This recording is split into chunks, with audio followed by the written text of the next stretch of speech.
carta, a Filipenses, capítulo 2, Filipenses 2,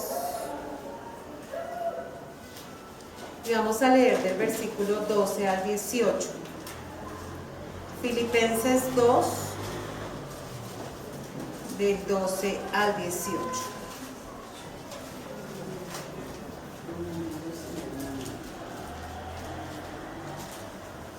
¿Tiene algún título en su Biblia?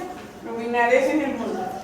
Luminares en el mundo. En la mía dice proseguir hacia la meta. ¿Y cuál es nuestra meta?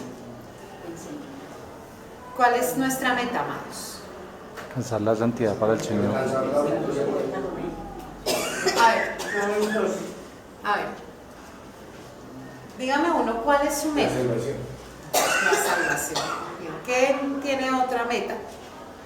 Que digan, no, me parece que es otra cosa. Estar en santidad. Estar en santidad. Llegar a la presencia del Señor. Porque si antes nosotros estábamos muertos en nuestros delitos y pecados, ahora somos rescatados de nuestra vana manera de vivir. ¿Para qué? Vamos a verlo a través de la palabra. ¿Ya todo lo tenemos? Amén. Y vamos a leer la palabra del Señor en el nombre del Padre, versículo 12, Filipenses, capítulo 2, versículo 12. Y la palabra del Señor la leemos en el nombre del Padre, del Hijo y con la guía de su Espíritu Santo. No que lo haya alcanzado ya. ¿Cierto que estamos? Permítame. Por tanto, amados míos, como siempre habéis obedecido, no como en mi presencia solamente, sino mucho más ahora en mi ¿qué? Ausencia. Ocupados en vuestra salvación, ¿con qué? Temor y temblor. Porque Dios, el que en vosotros produce así el querer como el hacer, por su buena voluntad, haced todo sin murmuraciones y contiendas, para que seáis irreprensibles y sencillos. ¿Hijos de quién? De Dios. Sin mancha en medio de una generación maligna y perversa, en medio de la cual resplandecéis como ¿qué? Luminares en el mundo. Asidos de la palabra de vida, para que en el día de Cristo yo pueda gloriarme de que no he corrido en vano, ni en vano he trabajado. Y aunque sea derramado en libación sobre el sacrificio y servicio de vuestra fe, me gozo y regocijo con todos vosotros. Asimismo, gozaos y regocijaos también vosotros, ¿en quién? Conmigo. Entonces, es una carta que el apóstol Pablo escribió en Roma cuando estaba preso. Y vamos a ver por medio de la palabra qué es lo que el Señor nos quiere hablar en esta noche. Y si usted toma apuntes, la palabra se llama ocupados en nuestra salvación. ¿Ocupados en quién? En nuestra salvación. Yo le quiero decir, usted puede salvar a su esposo, a su esposa, a su hijo, a su hija. Usted puede salvar a su hijo espiritual, a su abuelo, a su familiar. No. No, porque ¿por quién es que nosotros somos salvos? Por medio de Cristo Jesús. Que yo tengo algo claro en mi vida que dice, cree en el Señor Jesucristo y serás salvo tú y tu casa. ¿Sí? Yo cojo esa promesa, la oro todos los días por mi familia que no conoce del Señor. Pero finalmente, ¿en quién está la decisión de ser salvo? En nosotros mismos. Yo no puedo, por más que quiera, por más que sea líder, por más de que tenga un cargo en la iglesia, coger a una persona y obligarla a ser salva. Porque ni siquiera el Señor nos obliga, mucho menos nosotros, ¿cierto? Entonces yo tengo que ocuparme cada día de cuidar mi salvación. Váyase al versículo 12. Por tanto, amados míos, como siempre habéis obedecido, no como en mi presencia solamente, sino mucho más ahora en mi ausencia, ocupados en ¿qué? Vuestra salvación. Con temor y temblor. Entonces aquí Pablo les estaba diciendo que fueran obedientes siempre, aunque él estuviera o no estuviera. Y si nosotros miramos, nosotros somos desobedientes. ¿Usted y yo somos desobedientes? Sí. A veces nuestra mamá nos dice una cosa y nosotros hacemos la totalmente contraria. Si lo hacíamos aún cuando estábamos bajo su supervisión, ahora que estamos grandes, a veces ni tomamos en cuenta el consejo. A veces el pastor o la pastora nos dice, espérate y haz esto, y no, yo tengo que hacerlo a mi manera, como a mí me parece, como yo creo, es que yo también puedo hablar, es que yo también puedo llamar, es que yo también puedo buscar. Y en nosotros está esa raíz de rebeldía. ¿Y desde dónde viene esa raíz? Desde Adán y Eva, ¿cierto? Le dijeron solamente no comas de ese árbol. ¿De cuántos árboles le dijo que no comiera? De uno. Sí.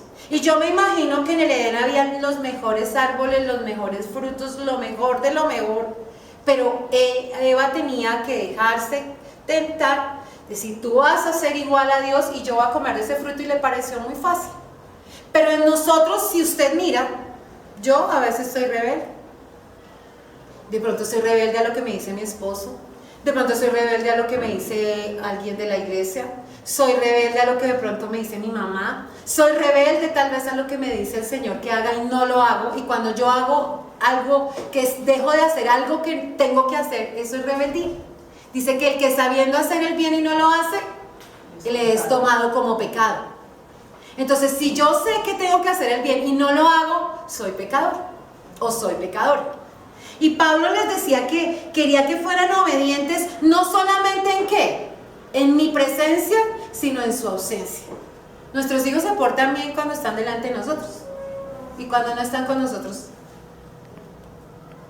No es que yo meto las manos al fuego por mi hijo, no, yo las puedo meter cuando yo estoy con él, pero cuando no estoy, no, porque yo no estoy con él.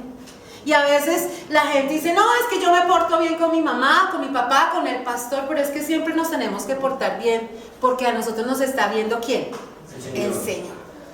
Yo no estoy buscando agradar a nadie a veces, pero yo tengo que agradar ¿a quién? Al Señor con todo lo que yo hago. Ah, es que yo vengo a la iglesia, pastora, yo ayuno, yo oro, yo hago mi devocional, yo todos los días leo la palabra, pero ¿cómo nos comportamos allá afuera? Nos comportamos bien en el supermercado, en el Transmilenio, en la fila, o somos de los que nos colamos en la fila y de malas el resto que lleva 3 horas ahí, o somos a veces agresivos. Como a mí no me están viendo, entonces no me importa. No, hermanos. Y vamos a ver a través de la palabra, mire el 13 también, porque Dios es el que en nosotros produce así el ¿qué? El querer como el hacer por su buena voluntad. Y si yo soy rebelde, y si yo soy necia, y si soy terca, ¿a quién tengo que orar que ponga el querer como el hacer en mi vida? Al Señor. Porque a veces yo misma no quiero hacerlo. Cuando su hijo a veces no quiere que le hace, le frunce los hombros y como quien dice, haga lo que quiere. Y sabe que de pronto le vamos a dar con la varita, lo vamos a castigar, pero lo sigue ¿qué? ¿Y a usted qué le parece cuando a uno no le hacen caso? Uno se enoja, ¿cierto? Porque están desafiando la autoridad. Entonces, vamos a ver un poquito el contexto en el cual Pablo escribió esta carta que me parece bien importante que veamos. Él estaba en una etapa difícil porque estaba en la cárcel. ¿Estar en la cárcel será que es fácil? No. Dios nos guarde de estar en una cárcel, privados de nuestra libertad. Pero ¿qué hacía Pablo cuando estaba en la cárcel? Se agobiaba, lloraba, se entristecía. Dice que él oraba y cantaba y adoraba al Señor. Entonces hoy el Señor nos dice, por más circunstancias difíciles que Pablo estaba pasando, él sabía en quién había creído. Segundo, Pablo tenía que también confrontar los problemas que había en la iglesia. Y ahorita lo vamos a ver. ¿La iglesia es perfecta? ¿Por qué no será perfecta si es la iglesia de Dios? Si es la iglesia del Señor.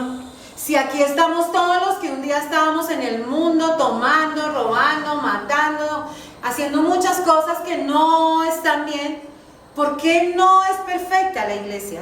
Si nosotros fuimos redimidos, cambiados, lavados por medio del sacrificio de Cristo, porque somos humanos.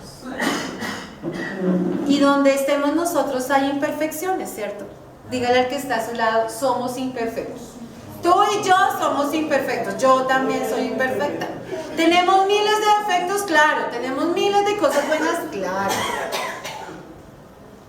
Y tercero, él advertía de las falsas enseñanzas de la palabra. La iglesia estaba siendo tentada a salirse de la doctrina. ¿Cuál es la doctrina de nosotros hoy? La palabra del Señor. Y todo lo que esté en contra de la palabra, ¿está qué? Contra la doctrina. Es mala doctrina. Entonces, usted tiene que estar seguro de eso. Entonces, número uno, Pablo estaba en un lugar difícil, en prueba, en dificultad, pero tenía que cuidar la iglesia que él había formado, porque la iglesia no es solamente nuestra, sino es de ¿quién? Del Señor, y yo tengo que dar cuentas un día de la iglesia. Entonces Pablo también lo hacía así. Y número tres, tenía que cuidar de las personas que querían sacar a los cristianos de la iglesia para llevarlos a falsas doctrinas. Ahora yo te pregunto, ¿tú y yo tendremos que pasar por momentos difíciles? Todos aquí. No es que el pastor no tiene problemas, vaya pregúntele si no tiene problemas, él tiene más problemas que todos nosotros. Todos vamos a atravesar en un momento o en muchos momentos de nuestra vida momentos difíciles como Pablo los estaba atravesando. No sé cuál es tu situación ahorita. Enfermo, tienes problemas en tu casa, en el trabajo, en tu economía, contigo mismo. De pronto ni siquiera te aguantas. Hoy amanecimos que no queremos ni que nadie nos mirara. No queremos, ha sido un día pesado, ha sido un día duro. Pero tenemos que seguir.